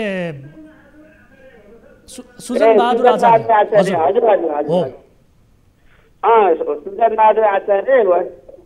अब म अस्ति 11 गते जेठ 11 गते पुर्कोट 22 जनामा 3-4वटा वडाको एकैचोटि एकै ठाउँमा माग पर्ने गरी हामीले पिसिआर परीक्षणको लागि बोलाएका थियौँ। हजुर। अनि त्यहाँ सुजन बहादुर आचार्य पनि आउनु भएको थियो र उहाँ अन्तिम पटक त्यहाँ परीक्षण जचाउने क्रममा उहाँ अन्तिम वक्ता हुनुहुन्थ्यो। हजुर। अन्तिम व्यक्ति हुनुहुन्थ्यो, उहाँलाई पोजिटिभ देखिएको छ। उहाँ नजिकै यहीँ वडा कार्यालय नजिकै उहाँको घर। हजुर। अब हामीले 2 दिन अगाडि यहाँबाट मान्छे हटियासम्म पिसिआर चेक आउँदैछ बागनगरमा, तपाईँहरू बिमारी भएको मान्छेहरू सबै आउनु होला भन्दैमा गएँ। कतिपय मान्छेहरूले अब पुरो लुकाउने होइन, हामीलाई त केही भएको छैन, सामान्य यस्तो रुवाखोकी मात्रै हो, हामीलाई कोरोना होइन, हामी जताउँदैन भनेर कोही त आजसम्म पनि आउनुभयो होइन। हजुर। अनि हामीलाई कोरोना लागेको छैन, हामीलाई जताउनु पर्दैन भन्ने खालको कुरो आयो। मैले हाम्रो वडाबाट अब चाहिँ सुने सम्झ्यो। हाम्रो वडाबाट धेरै नै हो, 36 जना 31 जना कतिको नाम ल्याउनु भएको, 26 जना आउनुभयो। हजुर। 26 जनामा 10 जनामा पोजिटिभ देखियो र उहाँ चाहिँ आफै घरमा सुरक्षित तरिकाले क्वारेन्टाइन बस्नु होला र बाहिरतिर सदामा चाहिँ गाउँघरमा चाहिँ घुलमेल नगर्ने होला र अन्य मान्छेहरूलाई गाउँलेले पनि घुलमेल नगर्नु होला, यसरी नहिँड्नु होला भनौँ। तर नागरिकहरू त्यति मान्दैनन्, जबरजस्ती गर्छन्। अब यस्तो बेलामा फुटबल खेल्ने, भलिबल खेल्ने, जुवा तासहरू खेल्ने, जम्न मास्क नलगाइकन ग्रुपमा जम्मा भेला हुने गएर सम्झाउँदाखेरिमा अब अलि रिसाए जस्तो गर्ने उहाँहरूले पुलिस आर्मी आउँदा अलि भागिरहेको गर्ने, नत्र भने अटेर गर्ने। अलि अटेरीको कारणबाट पनि रोगहरू बढी फैलिएको चाहिँ पाइएको छ। अब हामी चाहिँ नियन्त्रणमा बस्नु सबहरू भनेकै छौँ, गरेकै छौँ, अब पिसिआर चेक ल्याएकै छौँ। अब के गर्नु र अरू पनि हामी पनि आफै चाहिँ अब जोखिममा छौँ।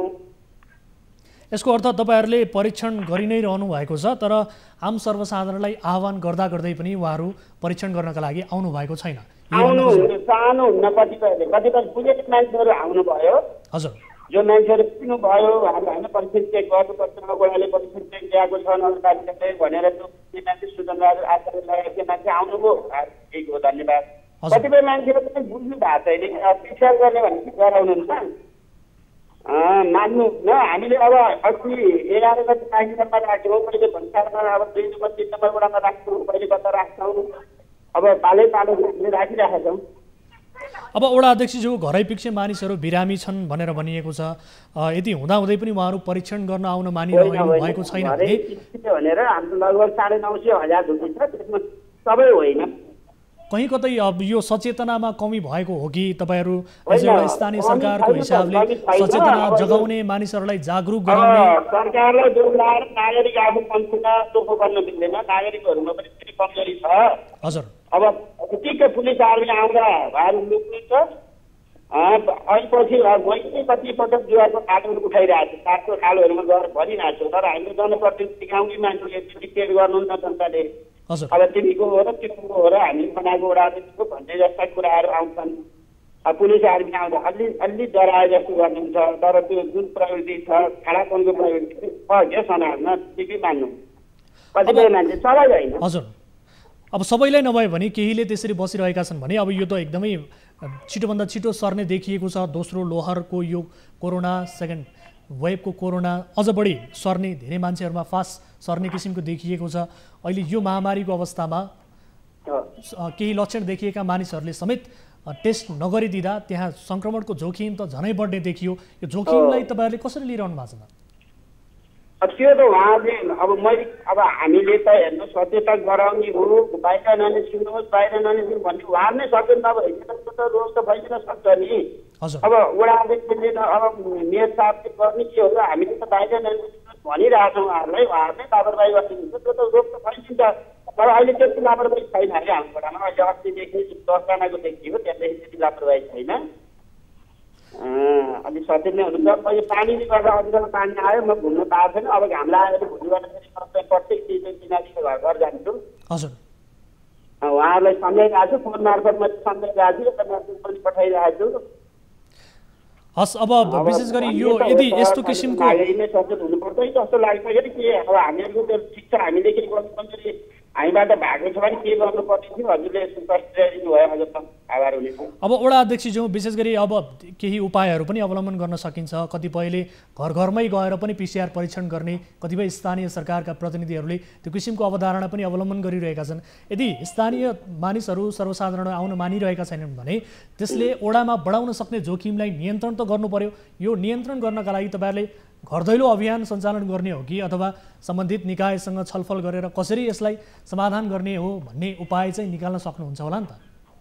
अब त्यो कुरा त म मेयर साथमा फेरि राख्छु अरे। अब हामी अब सम्भव छ भने घरघरै हामीले PCR चेक गराउन जानुपर्छ भन्ने कुरा त हामीले राख्छौँ। हजुर, अब मेयर साहब भन्नुहुन्छ, हामीभन्दा माथि उपल्लो अब निकायसँग सरहरू हुनुहुन्छ मेयर साहबहरू। अब हामीले मात्रै अब राज्यले मात्रै नै अब त्यसलाई चाहिँ अगाडि बढाउन पनि अलिक सम्भव हुँदैन। नगरपालिकाको टिम सबै मिल्यो भने चाहिँ त्यसलाई त्यो घर घरै पुर्याउने, घर घरै गएर चाहिँ जानकारी काम पनि गर्न सकिन्छ। हस्, समय र जानकारीका लागि धन्यवाद। र यदि यस किसिमको परिस्थिति हो भने हजुर सुजनजी केही भन्न खोज्दै हुनुहुन्छ? एकैछिन वडा अध्यक्षज्यू सुजन। सुन्नुहोस् है, जस्तै अब म पोजिटिभ भयो हामी परिवारमा, हामीलाई के समस्या छैन है। जस्तै अब मैले सुवासलाई चाहिँ अस्तिबाट हिजो बेलुकीसम्ममा 26 पल्ट फोन गरेँ, एकपल्ट पनि फोन उठाउनुहुन्न। जस्तै म जस्तै बिरामी अरू कसैलाई चाहिँ समस्यामा रहेछ भनेर उसले चाहिँ फोन गर्दाखेरि त हामीले फोन गर्ने भनेको त स्वास्थ्य इन्चार्जलाई हो होइन। स्वास्थ्य इन्चार्जले कमसेकम फोन उठाएर हामीले तपाईँको समस्या के हो भनेर भन्नसम्म त सकिन्छ भने होइन, उहाँले फोनै उठाइदिनुहुन्न। अहिले हाम्रो समस्या छैन, अरू कोही समस्यामा भएको मान्छे रहेछ भने त त्यसलाई त गाह्रो पर्छ त। कसरी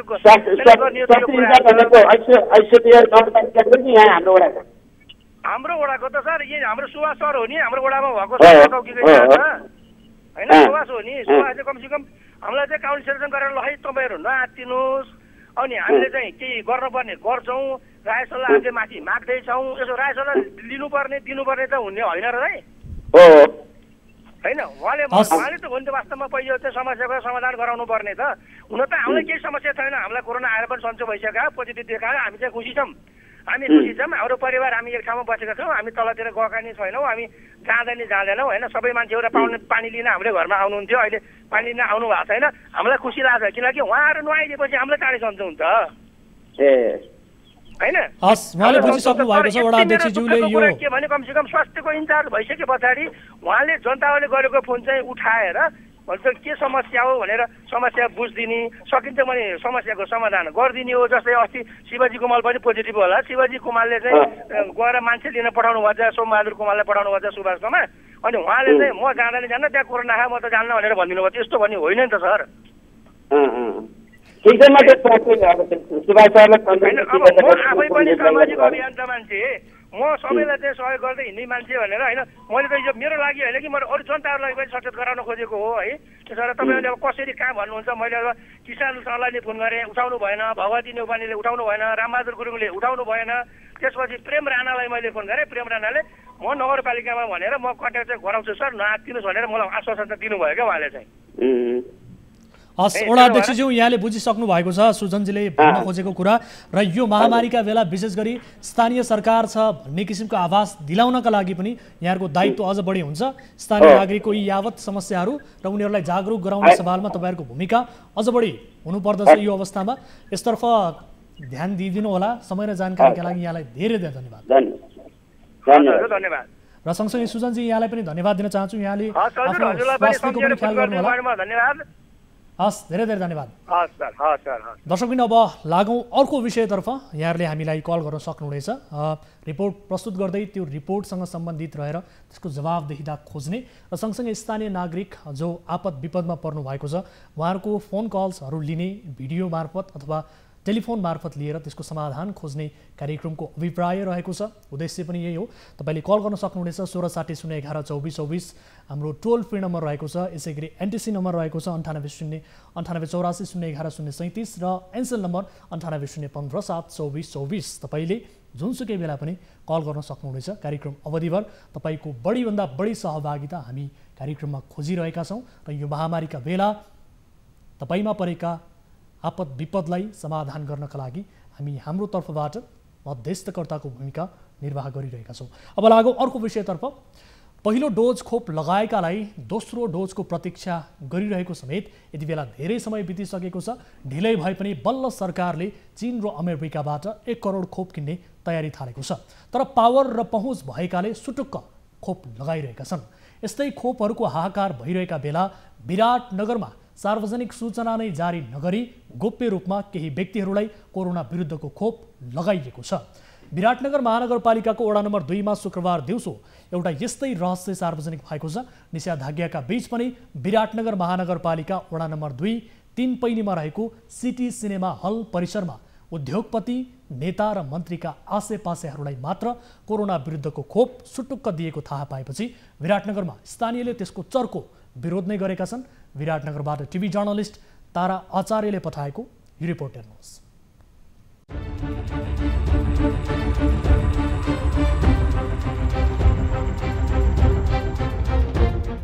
विराटनगर महानगरपालिका वडा नम्बर 2 3 पैनीमा रहेको सिटी सिनेमा हल परिसरमा शुक्रबार दिउँसो कोरोना विरुद्धको खोप लगाइयो। तर यस विषयमा सर्वसाधारणलाई भने कुनै जानकारी थिएन। दिउँसो 1 बजेपछि लामो समयदेखि बन्द रहेको सिटी सिनेमा हल अगाडिको सडकमा बाहिरका व्यक्तिहरूको चहल पहल निकै बढ्दै थियो। तीनपैनी चोक सडकको चारै किनारामा निजी 4 चक्के गाडी र मोटरसाइकल लगायतका सवारी साधनको बाक्लै भिड लाग्न थाल्यो। भिड बढ्दै गए पनि सर्वसाधारणहरू भने बेखबर नै थिए। सिटी सिनेमा परिसरमा एउटा निजी बैंक समेत रहेकाले कतिपयले बैंकमा लागेको भिडको रूपमा बुझे, केहीले भने भिड लाग्नुको कारण खोतल्न थाले। यतिन्जेलसम्ममा कयौं मानिसहरू सिटी सिनेमा हल परिसरमा प्रवेश गरिसकेका थिए। हलको दुवैतर्फको मूल गेटमा तालचा लगाइएको थियो। भित्रबाट खोप लगाइएको जानकारी आएपछि आसपासका बासिन्दाहरू समेत खोप लिने भन्दै त्यहाँ जम्मा हुन थाले। तर गेटमा तालचा लगाइएकाले धेरै मानिसले प्रवेश गर्न पाएनन्। त्यतिकैमा विरोधको क्रम सुरु भयो। खोप कसले कसलाई लगाएको हो भनेर कुनै सूचना पाउन नसकेपछि सिटी हलमा उपस्थित भएका सर्वसाधारण आक्रोशित भएका थिए। यो खोप कसको लागि हो? एकलाई वार्डमा वार्ड अध्यक्षलाई पनि जानकारी छैन। यो के पैसावालाको लागि हो? यो पैसावालाको आम गरिबपछि सबैको पहुँचमा हुनुपर्छ। सबैले जानकारी पाउनु पर्यो यसको बारेमा। भिड र होहल्ला बढ्दै गएपछि सुरक्षाका लागि नजिकै रहेको प्रहरीहरू हलमा पुगे। केही बेरपछि हल परिसरको मूल गेट खोलियो र बाहिर जम्मा भएको सबै मानिसहरू परिसरभित्र प्रवेश गरे। यतिन्जेलसम्ममा खोपका लागि खटिएका कर्मचारीहरू खोप दिने काम सकेर बाहिर निस्कन सरकारी गाडीमा बस्न सकेका थिए।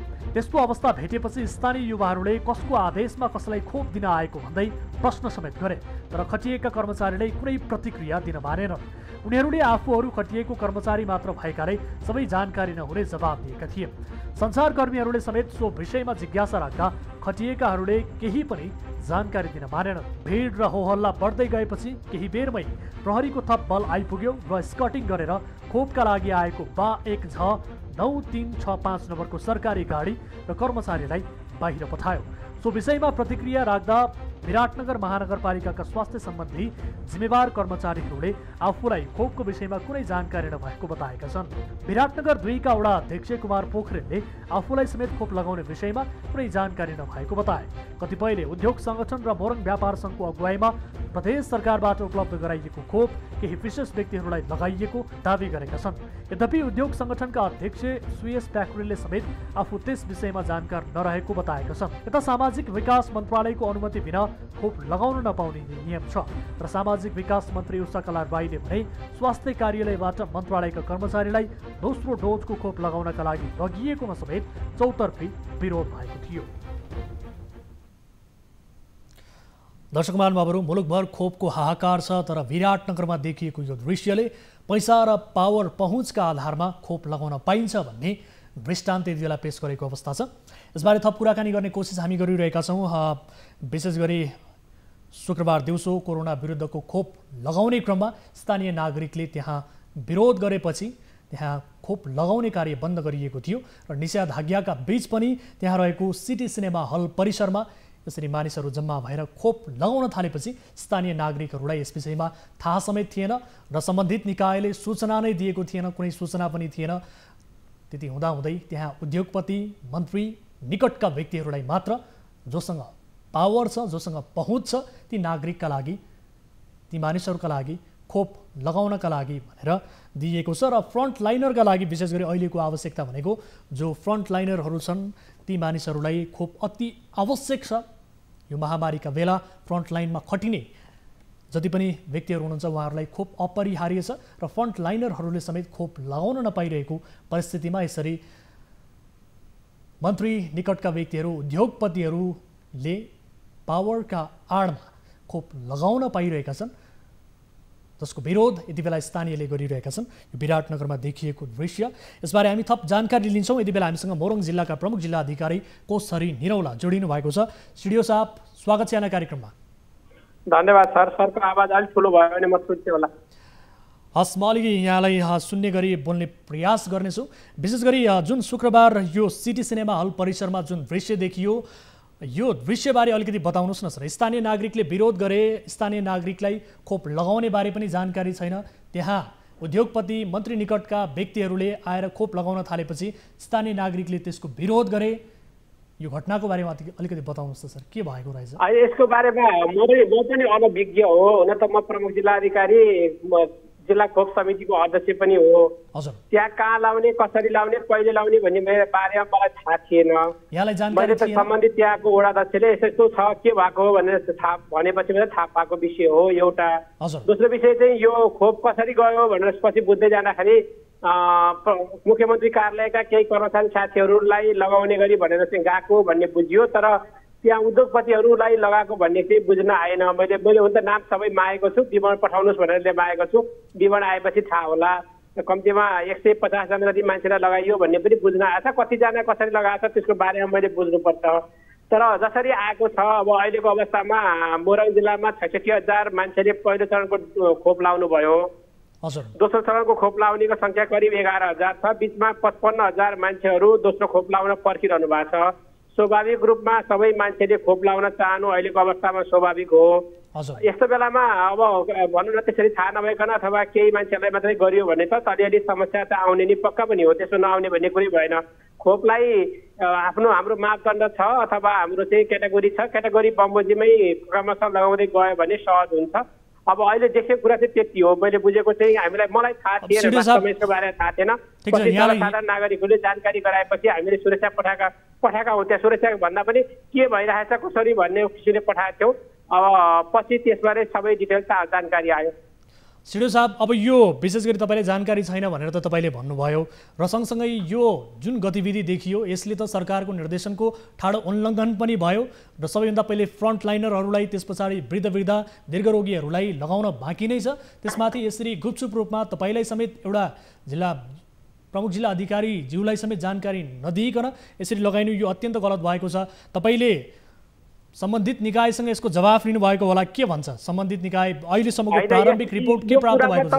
कन्फर्म छ, किनभने नेपाल सरकारले क्याटेगोरी नै तोकेको छ। पहिलोचोटि डाक्टर, स्विपर लगायतका मान्छेहरू जो फ्रन्टलाइनमा काम गर्नुहुन्छ स्वास्थ्यसँग सम्बन्धित उहाँहरूलाई लगायो। त्यस पछाडि सेना पुलिस लगायतलाई लगायो। त्यसपछि कर्मचारी ब्याङ्किङ सेक्टरमा बस्ने मान्छेलाई लगायो र पछि 65 वर्षभन्दा माथिको ज्येष्ठ नागरिकहरूलाई हामीले लगाएका थियौँ। अब उहाँहरूलाई अब जो पनि यो कोभिसिल्डको खोप हो पहिलो डोज लगाएको मान्छेहरूलाई मात्रै लगाउनु पर्छ भन्ने हो, किनभने अब सीमित मात्रामा छ त्यो। त्यो त्यसको बारेमा मैले उहाँहरूलाई भनेको छु के हो, कसरी भयो, के कारणले गरियो भन्ने कुरामा अब अरू कुरा त थप बुझ्नुपर्छ। अब सिडिओ साहब, निषेधाज्ञाका बीच पनि यसरी सिटी सिनेमा हल अगाडि भिड गरेर खोप लगाउनु, यो यतिसम्मको जानकारी तपाईँलाई सुरुवातमै प्राप्त नहुनु, लगाउने बेलामा प्राप्त नहुनु, कतै यो सुरक्षा संयन्त्र पनि अलिक कमजोर भयो कि भन्ने प्रश्न पनि उठ्छ नि? होइन, यस्तो त्यो पनि हो, तपाईँले भनेको कुरा नि होला। यद्यपि समन्वय नभइकन सबै कुरा थाहा हुने हुँदैन। समन्वय भएर यसो गर्ने भने भए त्यो अवस्था हामी आउनै दिन्नथ्यौँ, किनभने त्यसरी आफू खुसी लगाउने भन्ने नै छैन। मापदण्डभन्दा बाहिर अथवा नेपाल सरकारले तोकेको क्याटेगोरीभन्दा बाहिर गएर लगाउन पाइँदैन, गर्न पनि दिँदैन र हुन पनि दिँदैन। त्यो आफू खुसी गरेको कुरालाई सबै थाहा हुन्छ भन्ने पनि भएन, तर थाहा पाउनु पर्छ। तर पाउनु भएन, विडम्बना। यहाँले जानकारी पाउनु भएको छैन। आफू किसिमले गरेको किसिमलाई कतिपय कुराहरू लगेर स्विचिङ गरेका कुरालाई थाहा नहुन सक्छ, किनभने त्यो त जानकारी दिएर समन्वय गरेर यहाँ यसरी गरिँदैछ भन्ने भयो भने थाहा हुन्छ, सबै कुराहरू हुन्छ। तर अब कोठामा लगेर कसरी गरिरहेछ भन्ने कुरा सबै थाहा पाउन सक्ने अवस्था रहेन, थाहा नपाएकै अवस्था हो यो। अब सिडिओ साहब, 150 भन्दा बढी व्यक्तिहरूले त्यहाँ खोप लगाइसकेको जानकारी प्राप्त भएको छ। 150 भन्दा बढी व्यक्तिहरू पनि को छन् भने जो व्यापारीहरू छन्, जो मन्त्री निकटका व्यक्तिहरू छन्, ती व्यक्तिहरूले खोप पाएका छन्। जसले पाउनुपर्ने हो सर्वसाधारणहरूले, फ्रन्टलाइनरहरूले, ती व्यक्तिहरूले पाएका छैनन्। यो हिसाबले हेर्नु भने खोपमा यो पारदर्शिता पनि देखिएन। अब स्थानीय प्रशासनले चाल्ने कदम चाहिँ के हुन्छ सर? होइन, यसमा कस्तो छ यो पारदर्शिता भएन भन्ने कुरामा भएन। मैले अघि भने नेपाल सरकारले तोकेको क्याटेगोरी बमोजिमकै मान्छेहरूलाई लगाइनुपर्छ। पहिलो खोप लगाएको मान्छेलाई मात्रै लगाउनु पर्छ। दोस्रो खोप अहिले सुरुवात गरियो भने दोस्रो खोप आउँछ आउँदैन थाहा छैन, र दोस्रो खोप नलागेसम्म त्यसको पूर्ण खोप हुँदैन।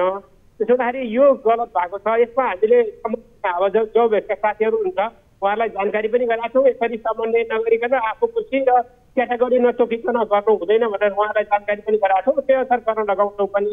अब कतिपय कुराहरू हाम्रो प्रमुख जिल्ला अधिकारीको बसमा हुने रहेछ भन्ने कुरा मैले देखि चाहिँ अनुभव गरेको छु, किनभने मन्त्रीज्यूसँग त्यो अथवा सामाजिक विकास मन्त्रालयको खोप थियो, उहाँहरूले कसैलाई गर्नु भन्नुभयो, त्यसपछि गरियो। अब त्यो उहाँहरूले पठाउनु भयो होला, पछि विवाद भए पछाडि हामीलाई थाहा भयो सबै कुराहरू। एकैछिन होल्डमा रहनु होला सिडिओ साहब, ठिक छ। हामी यसमा केमा प्रतिबद्ध छौँ भने यो सबै नागरिकहरूलाई खोप लाउनुपर्छ एउटा विषय। दोस्रो विषय नेपाल सरकारले जुन क्याटेगोरी तोकेको छ त्योभन्दा बाहिर ठिक छ, त्यो लगाउनुपर्छ, ठिक छ, तर लगाइएन। हाम्रो कन्सर्न यही नै रह्यो सर। ठिक छ सिडिओ साहब, एकैछिन होल्डमा रहनु होला। हामी स्थानीय सरकारसँग पनि यसबारे जवाबदेहिता चाहन्छौँ कि समन्वय किन भएन। स्थानीय सरकार पनि त्यत्तिकै दोषी रहन्छ यसरी हेर्ने हो भने। यति बेला हामीसँग ठिक छ, हामी बुझ्ने कोसिस गर्नेछौँ। यति बेला हामीसँग जोडिनु भएको छ विराटनगर महानगरपालिकाका मेयर हुनुहुन्छ भीम पराजुली हाम्रो सम्पर्कमा। मेयर साहब, स्वागत छ यहाँलाई कार्यक्रममा। हस्, नमस्कार हजुर। अब वडा नम्बर 2 3 पैनीमा रहेको सिटी हलभित्र जुन 150 भन्दा बढी व्यक्तिहरूले खोप लगाएका छन्, जसमा व्यापारीहरू, उद्योगपतिहरू र सँगसँगै मन्त्री निकटका व्यक्तिहरूले त्यहाँ खोप लगाए भनेर भनिएको छ, यसबारे तपाईँलाई जानकारी थियो सर? हामीलाई जानकारी थिएन। जब मैले थाहा पाउने बित्तिकै मैले सिधो साहबलाई मैले फोन पनि गरेँ। त्यसपछि अब उहाँलाई पनि त्यतिखेर तत्काल जानकारी भएको छैन। मलाई 1 नम्बर वार्डको वडाध्यक्षले फोन गरेर मैले जानकारी पाएँ भनेर उहाँले भन्नुभयो। यो कस्तो अर्थमा लागिरहेछ भने एकातिर चाहिँ फ्रन्ट लाइनरहरूले चाहिँ खोप पाइरहेका छैनन्, ज्येष्ठ नागरिकहरूले खोप पाइरहेका छैनन्। सरकारसँग हामीले पटक हरेक जिल्लाको सिसिएमसीमा, प्रदेशको सिसिएमसीमा, मिडियामा र सचिवजीलाई लगायत डिजीलाई सबैलाई भनिरहेका छौँ कि अहिले अत्यन्त अप्ठ्यारो अवस्था छ। अहिले राज्यले सबै संयन्त्र प्रयोग गरेर, राज्यको स्रोत सबै प्रयोग गरेर चाहिँ खोपमा लगाउँ। यो उपचारमा खर्च गर्ने जस्तै करोडौँ अरबौँ रुपियाँ छ, त्यो चाहिँ हामी खोपमा लगाउन सक्यौँ भने हजुर भोलि चाहिँ जनतालाई जोगाउन सकिन्छ भनेर हामीले पटक भनेका छौँ। तर सामाजिक विकास मन्त्रालयले, प्रदेश सरकारले किन अब अन्डर करेन्ट रूपमा भित्र लगाइरहेको छ, किन यो गरिरहेको छ, किन समन्वय भइरहेको छैन, मैले बुझाएको छैन। अब मेयर साहब हेर्नुहोस् त, यो बडो गजबको उत्तर यहाँबाट पनि पाए र सँगसँगै प्रशासनबाट पनि पाए। कोरोना नियन्त्रणका लागि भनेर तपाईँले यति धेरै हरसम्भव प्रयासहरू गरिरहनु भएको छ। अब यहाँहरूको यो नगरपालिकाभित्र भएको, स्थानीय तहभित्र भएको गतिविधिबारे यहाँहरूलाई जानकारी छैन। विशेष गरी मन्त्रालयको निर्देशन बिना, सरकारको निर्देशन बिना हुने यस किसिमका गतिविधिहरूमा तपाईँले निगरानी राख्न सक्नुहुन्न भने कसरी नियन्त्रणका लागि यहाँहरूले हरसम्भव प्रयास गरिरहेका छौँ भनेर त्यो भनाइले सार्थकता पाउँछ सर? अब हेर्नुहोस्, समन्वय गर्ने भनेको जसले गर्दैछ उसले समन्वय गर्ने हो। हजुर जिल्ला खोप समिति छ, जिल्ला खोपबाट स्वास्थ्य कार्यालय मोरङ अन्तर्गत चाहिँ खोप समिति छ, सिधो साथको अध्यक्षता हुन्छ। त्यसपछि पालिकाले दिने हो। तर पालिकाले चाहिँ उपलब्ध हुन्छ, त्यसपछि हामीले वडामा गएर खोप लगाउने हो। त्यस्तो प्रोटोकल छ। यो प्रोटोकलको नपालना गरेको पाइयो, न चाहिँ हामीसँग समन्वय गरेको पाइयो। अहिले जनता चाहिँ त्यसै चाहिँ मरिरहेको अवस्थामा, सङ्क्रमणले अहिले खोप लाउन नपाएर मरिरहेको, विभिन्न रोगले मरिरहेको, उपचार नपाएर मरिरहेको, अक्सिजन नपाएर मरिरहेको यो अवस्थामा, यो अत्यन्त संवेदनशील अवस्थामा अहिले यो किसिमको चाहिँ रवैया वास्तवमा मलाई पनि ठिक लागेको छैन। यसको उत्तर मैले पनि खोजिरहेको छु। मैले चाहिँ सचिवजीलाई पनि त्यतिखेर मैले फोन गर्ने प्रयत्न गरेँ, त्यतिखेर उहाँको फोन लागेन। मैले सिधो साहबलाई सम्पर्क गरेँ, उहाँलाई स्वयंलाई थाहा रहन्छ स्थानीय प्रशासनलाई। तर यो सर्वत्र यसको आलोचना भइरहेको छ र म सरकारसँग विनम्र तपाईँको मिडिया मार्फत के आग्रह गर्न चाहन्छु भने खोपको उपलब्धता चाहिँ सरकारले अविलम्ब गर्नु पर्यो। जति पनि खोपहरू छ, सञ्चयमा रहेको, स्टोरमा रहेको खोपहरूलाई कम्तीमा कहाँबाट सुरु गर्ने?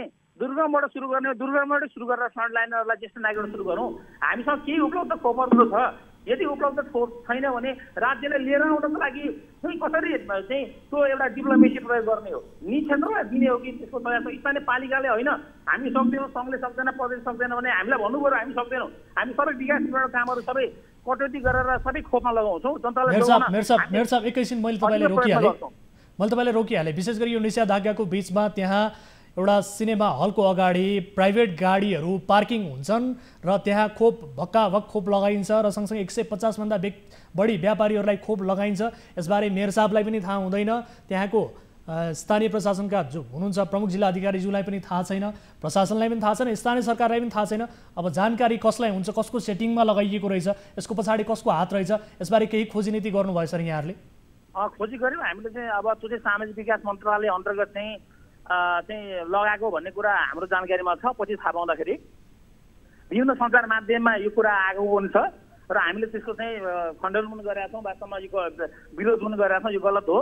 कसैलाई लगाइन्छ भने कि त लगाउँदा फ्रन्ट लाइनरलाई पहिला लाउनु पर्यो। हामीले तपाईँलाई जानकारी गरौँ, हामीले लगभग 10 दिन अगाडि नै, 10-15 दिन अगाडि नै हामीले चाहिँ यो खोप पाउनु पर्यो हामीले भनेर प्रदेश सरकारलाई हामीले चिठी पठाइसकेको हो। यसको बोधार्थ जानकारी हामीले सङ्घीय सरकारलाई, स्वास्थ्य मन्त्रालयलाई, विभागलाई पनि हामीले परिपत्र गरिसकेको अवस्था हो। यो अवस्थामा पनि हामी उपलब्ध हुँदैन भने भनिदिनु पर्यो कहिले उपलब्ध हुन्छ। र यदि छ भने हामीसँग राज्यसँग समय सञ्चित छ भने कहाँबाट लगाउँ? दुर्गमबाट सुरु गरौँ। भएकोलाई व्यवस्थित तरिकाले प्रोटोकल अनुसार लगाउनुपर्छ भन्ने हाम्रो मान्यता हो। अनि तपाईँहरूले मेयर साहब तपाईँहरूले प्रदेश सरकारसँग केही बुझ्ने प्रयास गर्नुभयो त? प्रदेश सरकारसँग बुझ्नुभयो यस विषयमा? अनि यो विषयमा जानकारी लिँदाखेरि किन सञ्चार माध्यमदेखि लिएर सबैसँग जानकारी पाउँदाखेरि हामीले के बुझ्यौँ भन्दाखेरि यो चाहिँ प्रदेश सरकार लगाएको भन्ने कुरा हामीले बुझेका छौँ। प्रदेश सरकारमा त यो खोप लगाइएको भन्ने तपाईँले जानकारी पाउनुभएको छ? हाम्रो बुझाइमा त छ। समय र जानकारीका लागि धन्यवाद। हामी सञ्चार माध्यमले त्यो कुरालाई स्पष्ट देखाइरहेका छन्। त्यो न्युजहरू बजिरहेको छ, समाचारहरू सम्प्रेषण भइरहेको आधारमा त्यसै पनि सबैले पनि अनुमान गरेर लगाउन सक्छन्। होइन, तपाईँहरूले बुझ्ने प्रयास गर्नुभयो कि भएन? तपाईँहरूले त सम्पर्क पनि गर्नुभयो, सोध्नु पर्यो। स्वयं त्यहाँ तपाईँको खोपको गाडी त्यहाँ स्वास्थ्य कार्यालय मोरङको गाडी थियो त्यहाँको चाहिँ जो प्रतिनिधि जानुभएको छ उहाँको भनाइ पनि सञ्चार माध्यममा आएको छ यो चाहिँ यो मन्त्रालय थ्रु नै आएको भन्ने कुरा आइसकेपछि यसमा मैले थप व्याख्या गर्नुपर्छ जस्तो मलाई लाग्दैन। अब विशेष गरी अत्यन्त गम्भीर विषय हो, यसले स्थानीय सरकारमाथि पनि गम्भीर प्रश्न चिन्ह खडा गरेको छ। यसरी बिना सूचना सरकारको निर्देशन बिना त्यहाँ खोप लगाइरहँदा स्थानीय सरकार के हेरेर बसिरहेको छ भन्ने प्रश्न पनि एकातर्फ उब्जिन आउँछ। यसतर्फ सचेत रहनुहोला सर। समय र जानकारीका लागि यहाँलाई धेरै धन्यवाद। हस् धन्यवाद छ। तर अब स्थानीय सरकारलाई जानकारी नदिई यदि सङ्घ र प्रदेश जाउँछ भने त्यो हाम्रो दोष हो कि सङ्घ र प्रदेश दोष हो, यो कुरा चाहिँ तपाईँको मेरो मिडिया मार्फत पनि म बुझ्न आग्रह गर्न चाहन्छु। यदि सङ्घले प्रदेश लगाउँछ हाम्रो सहमतिमा समन्वय लागेको हो त्यसलाई हामी बुझ्न सक्छौँ। यदि हाम्रो समन्वय लाग्दैन भने हाम्रो दोष हुनुपर्ने म कुनै कारण देख्दिनँ। हस्, समय र जानकारीका लागि यहाँलाई धेरै धेरै धन्यवाद। हस् धन्यवाद। दर्शकहरू यति बेला हामीसँग जोडिनु भएको थियो विराटनगर महानगरपालिकाका मेयर हुनुहुन्थ्यो भीम पराजुली। यस विषयमा स्थानीय सरकारलाई पनि थाहा छैन, स्थानीय प्रशासनलाई पनि थाहा छैन। उहाँहरूको जानकारी बिना नै यसरी त्यहाँ वडा नम्बर 2-3 पैनीमा रहेको सिटी हल अगाडि परिसरमा 150 भन्दा बढी व्यक्तिहरूलाई बिना सूचना खोप लगाइएको छ र ती खोप लगाउने व्यक्तिहरूमा त्यहाँ प्राइभेट गाडी लगेर परिसरमा थन्काउने बिजनेसम्यानहरू, जो व्यापारीहरू छन्, उद्योगपतिहरू छन् र मन्त्री निकटका व्यक्तिहरू रहेको बताइएको छ। र जो कुरा थाहा पाउने बित्तिकै स्थानीय नागरिकहरू त्यहाँ पुगे र स्थानीय नागरिकहरूले यसको चर्को रूपमा विरोध गरिरहेका छन् र मेयर साहबलाई पनि यसबारे जानकारी छैन र सँगसँगै सिडिओ साहबलाई पनि यसबारे जानकारी छैन। तर जिल्लामा निषेधाज्ञा जारी गरिएको छ र निषेधाज्ञाका बीच पनि त्यहाँ खोप लगाइएको छ। फ्रन्टलाइनरहरूलाई खोप लगाउने भनेर सरकारले भनेको छ। पहिलो प्राथमिकता फ्रन्टलाइनर, त्यस पछाडि वृद्धहरू, दीर्घरोगीहरू, ज्येष्ठ नागरिकहरूलाई खोप लगाउनु पर्ने अवस्थामा यसरी पहुँचका आडमा बिना सूचना सरकारको निर्देशनलाई लत्याउँदै उल्लङ्घन गर्दै त्यहाँ खोप लगाइएको पाइएपछि हामीले यो रिपोर्ट प्रसारण गरेका छौँ र सम्बन्धित निकायसँग बुझ्ने कोसिस गरेका छौँ। यसबारे थप बुझ्नुपर्ने आवश्यकता देखियो। थप कुराकानी गर्नका लागि हामी जोड्ने कोसिसमा छौँ प्रदेश 1 का सामाजिक विकास मन्त्री उषा कला राई। उहाँको नाम पनि मुछिएको छ। विशेष गरी यसबारे जानकारी लिन खोजिरहँदा हामीले उहाँलाई टेलिफोन सम्पर्क गर्ने प्रयास त गरिरहेका छौँ, तर उहाँको फोन उठिरहेको छैन। मलाई जानकारी प्राप्त भएअनुसार उहाँले फोन पनि उठाउनु भयो, तर उहाँ यति बेला मिटिङमा व्यस्त रहेको भन्ने किसिमको जवाफ दिनुभएको छ र उहाँले जानकारी यही दिनुभएको छ। यद्यपि हामीले उहाँसँग समय माग गरेका थियौँ यसबारे बुझ्नका लागि भनेर समय माग गरेका थियौँ। मलाई मास्टर कन्ट्रोल रुमबाट हाम्रा साथी, हाम्रो टिमका साथीहरूले जानकारी दिइरहनु भएको छ र यति बेला कोही दर्शक हामीसँग जोडिनु भएको छ आफ्नो गुनासो सहित। नमस्कार, को बोल्दै हुनुहुन्छ, कहाँबाट? हजुर, म यो काठमाडौँबाटै हो हैन। हजुर, यो खास गरी खोपकै विषयमा हामीले सोध्न खोजेको। हामी चाहिँ कस्तो भने यो हामीले लगाएको चाहिँ नै फागुनको 23 गतेबाट सुरु भयो ज्येष्ठ नागरिक 65 वर्ष माथिकोलाई हैन भयो। अब हाम्रो चाहिँ अब 12 हप्ता पुग्नलाई मात्र अब 9 दिन बाँकी छ। हजुर, अब यसको चाहिँ म्याद कति हो र 12 हप्ता पुग्नलाई मात्र 9 दिन बाँकी छ। 12 हप्ताभित्र लागेन भने यो खोपको केही मतलब होइन। यो चाहिँ कुन खोप भन्दाखेरि हाम्रो इन्डियाबाट आएको के अरे कोभिसिल्ड हो। कोभिसिल्ड खोप हो। अब योभन्दा पछि त्यसको म्याद त अब अहिले आएको पनि छैन होइन। हजुर, अब हामीसँग स्टक छ छैन त्यो पनि हामीलाई थाहा छैन। अब यो लायो भने यही 12 हप्ताभित्र हो भने यही 9 दिनभित्र लायो भने लाएन भने हामीले अरू खोप लाउन पाउँदैन होइन। अरू खोप लाउन मिल्दैन। अनि यसको विषय सोध्न खोजेको हजुर। अब धेरै नागरिकहरूको प्रश्न हो यो, विशेष गरी तपाईँले जुन प्रश्न राख्नु भएको छ ज्येष्ठ नागरिकको यो छ। धेरै ज्येष्ठ नागरिकहरूको प्रश्न हो कहिले खोप हान्न पाउला दोस्रो डोजको भनेर उहाँहरू यति बेला प्रतीक्षामा हुनुहुन्छ, पर्खेर बसिरहनु भएको छ। तर म यहाँलाई जानकारी के गराउन चाहन्छु भने सरकारले बल्ल पहल थालेको छ चीन र अमेरिकाबाट खोप ल्याउनका लागि भनेर पहल थालेको अवस्था छ। अहिलेलाई यति नै जानकारी म यहाँलाई दिन सक्दछु। यसबाहेक म एउटा कुरा भन्न खोजेँ, जस्तो अब हामीलाई त्यो कोभिसिल्डको हामीलाई मतलब भएन होइन। हाम्रो यो के अरे इन्डियाबाट ल्याएको र यहाँहरूले विशेष गरी कोभिसिल्ड लाउनु भएको छ भने भेरोसेलको होइन कोभिसिल्डको मात्र कुरा आयो। कोभिसिल्ड त हाम्रै आएको छैन होइन। अब यसको म्याद त कति भन्दाखेरि अब पहिला त अब हाम्रो कार्डमा त त्यही 1 महिनापछि लाउने भन्ने थियो। त्यसबाट नि अब अहिले कता सुन्यो त्यही 3 हप्ता भने त्यो अहिले भन्दाखेरि अब 12 हप्तासम्म चाहिँ यसले काम गर्छ, त्यहाँभन्दा पछि चाहिँ के हुन्छ त्यो थाहा भएन भनेर सोध्नु। ठिक छ, अब यो प्राथमिकताका आधारमा लगाइने हो, सबैभन्दा पहिले फ्रन्टलाइनरहरू, त्यस पछाडि वृद्धहरू उहाँहरूलाई लगाइने हो। र विशेष गरी तपाईँले कोभिसिल्डका बारेमा बताइरहँदा भारतबाट आउने खोपका लागि पनि सरकारले पहल थालिरहेको छ। यद्यपि भारतमा समेत सङ्क्रमण बढेपछि त्यहाँको अदालतले अहिले खोप निर्यातमा रोक लगाएको अवस्था थियो र सो अवस्थालाई लिएर मध्यनजर गर्दै सरकारले आफ्नो पहल पनि अगाडि बढाइरहेको छ। अहिलेका लागि भने यति नै जानकारी यहाँलाई दिन सक्छौँ। यद्यपि धेरै आम नागरिकहरूको प्रश्नको प्रतिनिधित्व यहाँले गर्नुभएको छ। समय र जानकारीका लागि यहाँलाई धेरै धन्यवाद। थोरै मात्रामा प्रश्न बनाऊ, यो चाहिँ किनभने अब यो 12 हप्ताभन्दा पछि चाहिँ अब यो पछि यो हाम्रो यही 23 गते भन्दा पछि चाहिँ हाम्रो 12 हप्ता पुग्ने हुनाले त्यहाँभन्दा पछि लाउन मिल्ने नमिल्ने, मिल्छ भने त्यो पर्खिराख्छन्, त्यो त केही पनि भएन होइन, त्यही होइन त कोभिसिल्डको कुरा हो, पर्खिराख्छन्। मिल्दैन भने त हाम्रो त्यो एउटा खोप लाएर बेकारमा आदान टेढो भयो, त्यसले गर्दाखेरि यो देख्नेहरूले जुन पहिला लाए तिनीहरूले अरू खोप लाउन मिल्दैन, उहाँलाई आएको पनि छैन। यसको चाहिँ राम्रो जिज्ञासा गरेर चाहिँ पनि हजुरहरूले के अरे यो टिभी मार्फत चाहिँ नि फरवर्ड गरिदिनु होला। हस्, हामी यस विषयलाई फलोअप गरि नै रहेका छौँ। हाम्रा अन्य न्युज बुलेटिनहरूमा पनि खोपका विषयलाई प्राथमिकताका साथ हामीले प्रसारण गरिरहेका छौँ र अन्य नागरिकहरूको पनि प्रतिनिधित्व गर्दै तपाईँले जुन प्रश्न राख्नु भएको छ, जुन जिज्ञासा यहाँले राख्नु भएको छ, अत्यन्त सान्दर्भिक जिज्ञासा छ, धेरै नागरिकको मनमा उब्जिएको प्रश्न हो। समय र जानकारीका लागि यहाँलाई धेरै धेरै धन्यवाद दिन चाहन्छु। दर्शकहरू, धेरै आम नागरिकहरूको जिज्ञासा रहेको छ, खोप दोस्रो डोजको खोप लगाउन कहिले पाइला भन्ने किसिमको एउटा प्रतीक्षा पर्खेर बसिरहेको छ। यद्यपि सरकारका धेरै कमी कमजोरीहरू यस बीचमा रहे र सरकार कोरोनाको खोपका लागि कूटनीतिक पहल थाल्नुको साटो आफ्नो राजनीतिक सत्ताको खेलमा रुमलिएका कारणले गर्दाखेरि पनि आम नागरिकहरू अझ अलमलमा परेका छन् र खोप जस्तो एउटा अहिले कोरोना महामारीलाई नियन्त्रण गर्न र यसको जालो तोड्नका लागि अचूक उपाय मानेको अचूक एकमात्र उपाय ठानिएको खोप अर्थात् भ्याक्सिनका लागि जो दोस्रो डोजको भ्याक्सिन छ, यो भ्याक्सिनका लागि सरकारले यद्यपि अहिले बल्ल भने ढिलै भए पनि तयारी थालिरहेको अवस्था छ। आशा गरौँ सरकार यो आफ्नो तयारीमा सफल हुनेछ र आम नागरिकहरूले खोप लगाउन पाउनेछन्। दर्शकहरू, कार्यक्रम कल 24 मा छौँ। आम सर्वसाधारणका ससाना जिज्ञासालाई पनि समाधान गर्ने कोसिस हाम्रो रहेको छ। कुनै आपद विपदमा पर्नु भएको छ, कुनै जिज्ञासाहरू छन् र कोरोना महामारीका बेला आफूमा परिरहेको समस्याहरू र समाजमा भएका कुनै पनि व्यतिथि विसङ्गतिबारे तपाईँले जानकारी गराउन सक्नुहुनेछ।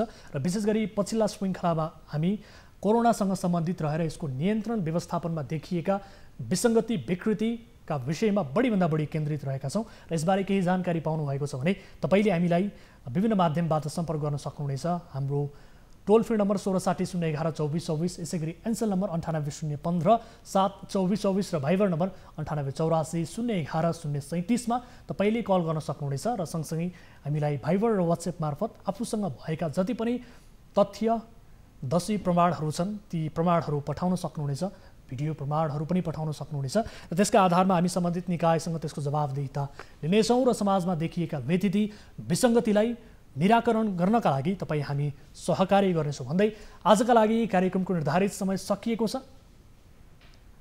अन्य श्रृङ्खलामा विविध विषयहरूसहित उपस्थित हुने नै छौँ। हामी निरन्तर न्युजमा छौँ।